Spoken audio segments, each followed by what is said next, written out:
بسم الله الرحمن الرحیم. السلام علیکم. بلال جاجي یو ځل بیا خپل ګران غیرتمنو پښتنو سره مخاطب دی د یو نوي پیغام سره. دردناک پیغام دی. ویډیو تاسو لازمی وګورئ. خپل ګران غیرتمنو پښتنو سره دا پیغام شریک کړئ. 4 کالو ماشومه په کچن کې بالټي کې ګرمې شیدلې اوبه پرتې بره په ډکن پروت و. نو دا ماشومه په دې ډکن باندې بره ناسته وه، نو دې بالټي ته لړه شوه. 95% یعنی 95% هغه ماشومه وسوځېدله.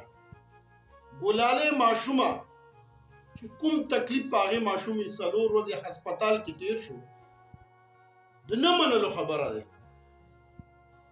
ماشومه وفات شو. الله پاک د وبخي، الله پاک د هغې مور و پلار لوکینو ته د زړه صبر ورکړي.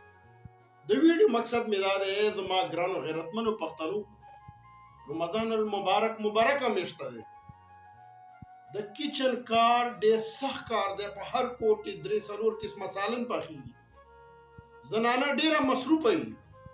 زه خپلو غیرتمنو پښتنو ته دا میسیج ورکوم چې زما غیرتمن پښتنو ورونو، خپل ماشومان تاسو پلیز ځان سره سنبال ساتئ. زه خپلو خویندو میندو ته دا میسیج ورکوم چې په کچن کې ماشوم مه پرېږدئ. خدای نه کړه چې داسې واقعاتو سره تاسو مخامخ شئ.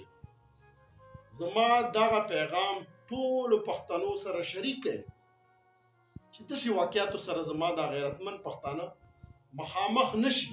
ماشومان د الله پاک یو نعمت دی. د خپلو ګلالي ماشومانو ډېر خیال ساتئ. زما پښتنو ورونو، خپلو زنانو سره تعاون وکړئ.